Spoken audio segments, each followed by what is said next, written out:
നമസ്കാരം, ഞാൻ ഡോക്ടർ അഖിൽ. ഇപ്പോൾ ഞാനിന്ന് പ്രധാനമായിട്ടും നിങ്ങളുടെ അടുത്ത് സംസാരിക്കാൻ ഉദ്ദേശിക്കുന്ന വിഷയം മൈഗ്രെയിനെ കുറിച്ചാണ് അല്ലേ.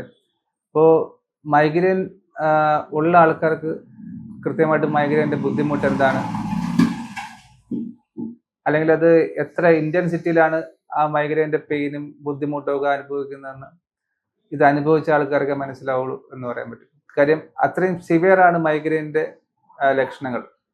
അതായത് മൈഗ്രെയിൻ എന്ന് പറഞ്ഞാൽ നമുക്ക് വളരെ സിമ്പിളായിട്ട് അതൊരു ഹെഡ് ഏക്ക്, തലവേദനയാണെന്ന് പറയാം. അത് എന്തുകൊണ്ടാണ് ഉണ്ടാകുന്നതെന്ന് ചോദിച്ചു കഴിഞ്ഞാൽ ശരിക്കും അതൊരു അബ്നോർമൽ ബ്രെയിൻ ആക്ടിവിറ്റി കൊണ്ട് ഉണ്ടാകുന്ന ഒരു പ്രശ്നമാണ്. കാര്യം അതുപോലെ ന്യൂറോളജിക്കൽ കോസേഷൻ ആവാം, അല്ലെങ്കിൽ അത് എന്തെങ്കിലും കെമിക്കൽസ്, ബോഡി കെമിക്കൽസ് ഉണ്ടാകുന്ന ഇംബാലൻസ് കൊണ്ടിട്ടും നമുക്ക് മൈഗ്രെയിൻസ് ഉണ്ടാവാം.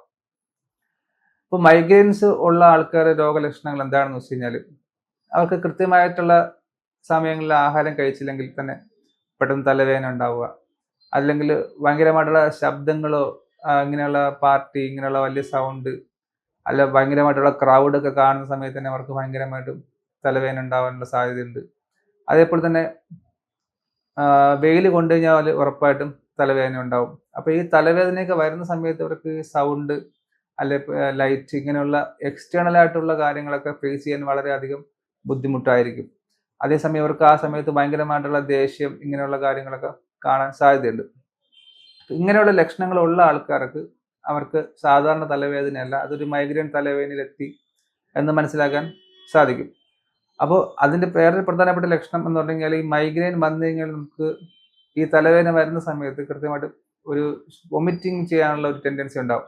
ചില ആൾക്കാർക്ക് വൊമിറ്റ് ചെയ്ത് കഴിഞ്ഞതിൽ ആ തലവേദനയ്ക്ക് ഒരു ആശ്വാസം കിട്ടുന്ന പോലെ തോന്നും. അതും ഒരു മൈഗ്രെയിൻ്റെ ലക്ഷണം തന്നെയാണ്. അതേപോലെ മൈഗ്രെയിൻ വരുന്ന സമയത്ത് ഇവർക്ക് ബാക്കിയുള്ള പുറമേയുള്ള ഒരു കാര്യങ്ങളും ഫേസ് ചെയ്യാൻ കഴിയില്ല. അവർക്കൊരു മുറിക്കകത്ത് കയറി കതകടച്ച് ഏതെങ്കിലും ബെഡിൽ വളരെ കാമായിട്ട് കിടന്നു കഴിഞ്ഞാൽ മാത്രമേ അവർക്ക് ആശ്വാസം കിട്ടുള്ളൂ. അത്രയും സിവിയർ ആയിട്ടുള്ള ബുദ്ധിമുട്ടുകൾ വരുന്ന ആ തലവേദനകളൊക്കെ നമുക്ക് മൈഗ്രെയിനിൻ്റെ ഗണത്തിൽ കൂട്ടാൻ സാധിക്കും.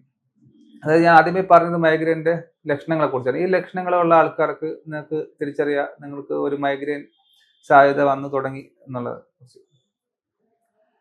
രണ്ടാമത്തെ ഒരു പ്രധാനപ്പെട്ട കാര്യം എന്ന് വെച്ച് കഴിഞ്ഞാൽ, ഇപ്പം നമ്മുടെ ഒരു അപ്പർ റെസ്പിറേറ്ററി ട്രാക്ട്, അതായത് നമ്മുടെ മൂക്ക് മുതൽ നമ്മുടെ ലങ്സ് വരെ വരുന്ന ഒരു അതായത് നമ്മുടെ ഈ മൂക്ക്, അതേപോലെ നമ്മുടെ ഇവിടുത്തെ ആ ഒരു 6 സൈനസ് പോയിന്റുകളുണ്ട്.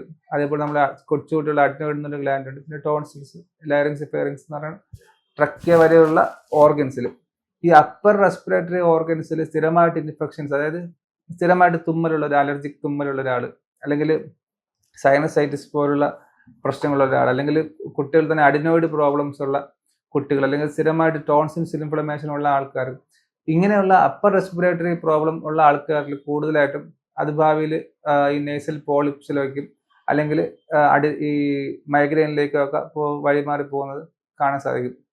അപ്പോൾ നമുക്ക് ഈ മൈഗ്രെയിൻ വരാതെ എങ്ങനെ ആദ്യമേ സൂക്ഷിക്കാം എന്ന് ചോദിച്ചു കഴിഞ്ഞാൽ, കൃത്യമായിട്ട് ഈ അപ്പർ റെസ്പിറേറ്ററി പ്രോബ്ലം, അതായത് ഈ ശ്വാസകോശത്തിലുണ്ടാവുന്ന ഈ ബുദ്ധിമുട്ട്, തുമ്മല്, സ്ഥിരമായിട്ടുള്ള ചുമ, അല്ലെങ്കിൽ സ്ഥിരമായിട്ടുള്ള ലാരിഞ്ചൈറ്റിസ്, ടോൺസിലൈറ്റിസ് ഒക്കെ ഉള്ള ആൾക്കാർ, അല്ലെങ്കിൽ അഡിനോയിഡ് പ്രോബ്ലംസ് ഉള്ള കുട്ടികൾ, അല്ലെങ്കിൽ മൂക്കിനകത്ത് ദശ വളർച്ച എന്ന് പറയുന്ന ഈ സൈനസ് പ്രോബ്ലം ഉള്ള കുട്ടികൾ, ഇങ്ങനെയൊക്കെയുള്ള ആൾക്കാർ ആദ്യമേ തന്നെ കൃത്യമായിട്ടുള്ള ഒരു ട്രീറ്റ്മെൻറ്റ് എടുത്തിട്ട് ഈ പ്രോബ്ലംസ് സോൾവ് ചെയ്യുക.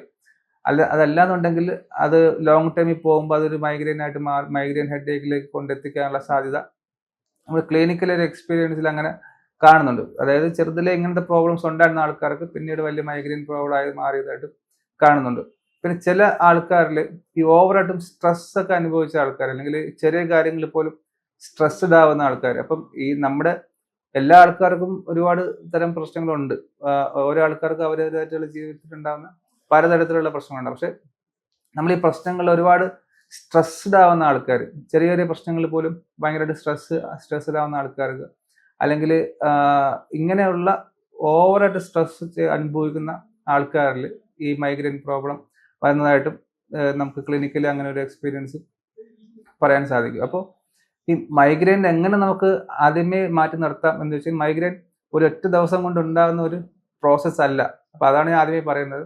നിങ്ങൾക്ക് ഇതേപോലത്തെ സ്ഥിരമായ അലർജിക് പ്രോബ്ലം ഉള്ള ആൾക്കാർ, തുമ്മലോ അല്ലെങ്കിൽ സ്ഥിരമായിട്ടുള്ള ചുമയോ ഒക്കെ ഉള്ള ആൾക്കാരാണെങ്കിൽ ആദ്യം അതിൻ്റെ ട്രീറ്റ്മെൻറ്റിലൂടെ മാത്രമേ നമുക്ക് മൈഗ്രെയിനിൽ എത്താതെ നമുക്ക് സൂക്ഷിക്കാൻ വേണ്ടി സാധിക്കുകയുള്ളൂ. അതേപോലെ ഈ പറഞ്ഞ ലക്ഷണങ്ങളൊക്കെ നിങ്ങൾക്ക് വന്നിട്ടുണ്ടെങ്കിൽ നിങ്ങൾക്ക് ഓൾറെഡി ഒരു മൈഗ്രെയിൻ പ്രോബ്ലം വന്നിട്ടുണ്ടെന്ന് മനസ്സിലാക്കുക. അപ്പം അതനുസരിച്ച് ഉള്ള ട്രീറ്റ്മെൻറ്റ് കൃത്യമായിട്ടുള്ള മോണിറ്ററിങ് ചെയ്തില്ലെങ്കിൽ ഒക്കെ ഇത് വലിയ സിവിയർ പ്രോബ്ലമായിട്ട് മാറാനുള്ള സാധ്യതയുണ്ട്. അപ്പോൾ നമുക്ക് ജനനി പോളിക്ലിനിക് വഴി നമ്മൾ മൈഗ്രെയിനൊക്കെ കൃത്യമായി ഈ homeopathy plus acupuncture acupressure treatments ഉപയോഗിച്ചിട്ടാണ് ഈ മൈഗ്രെയിൻ പോലുള്ള കേസുകൾ ക്യൂർ ചെയ്യുന്നത്. അപ്പോൾ അക്യുപങ്ചർ ചെയ്യുന്ന സമയത്ത് നമ്മൾ ബോഡിയിലുള്ള എനർജി ലെവൽസിനെയൊക്കെ മെയിൻറ്റെയിൻ ചെയ്തിട്ട് അതേപോലെ തന്നെ ബോഡിയുടെ ഇമ്മ്യൂണിറ്റി റൈസ് ചെയ്ത് അതോടൊപ്പം ഹോമിയോപ്പതി മരുന്നുകൾ എപ്പോഴും രോഗലക്ഷണങ്ങൾ വെച്ചിട്ടാണ് ചികിത്സ നടത്തുന്നത്. അപ്പോൾ ബോഡിയുടെ ഇമ്മ്യൂണിറ്റി റൈസ് ചെയ്തുകൊണ്ട് അസുഖത്തിനെ പുറത്തേക്ക് കൊണ്ടുവരിക എന്നുള്ള ഒരു കോൺസെപ്റ്റാണ് ഹോമിയോപ്പതിയിലുള്ളത്. അപ്പോൾ ഈ ഒരു കമ്പൈൻഡ് ട്രീറ്റ്മെൻറ്റിൽ നമുക്ക് ഈ മൈഗ്രെയിൻ ആണെങ്കിലും അലർജി ആണെങ്കിലും ആസ്മ, ഇപ്പം അലർജിക് കഫ്, ഇങ്ങനെയുള്ള ബുദ്ധിമുട്ട് അഡിനോയിഡ് പ്രോബ്ലംസ് ഒക്കെ 100% ശരിയായ രീതിയിൽ ചികിത്സിക്കാനും അവർക്ക് അതുകൊണ്ട് ഗുണപ്പെടുന്നതായിട്ടും കാണുന്നുണ്ട്. അപ്പോൾ എല്ലാവരും ഈ പറഞ്ഞ കാര്യങ്ങളൊക്കെ ലക്ഷണങ്ങളൊക്കെ ശ്രദ്ധിക്കുമെന്ന് വിചാരിക്കുന്നു. നന്ദി. Thank you.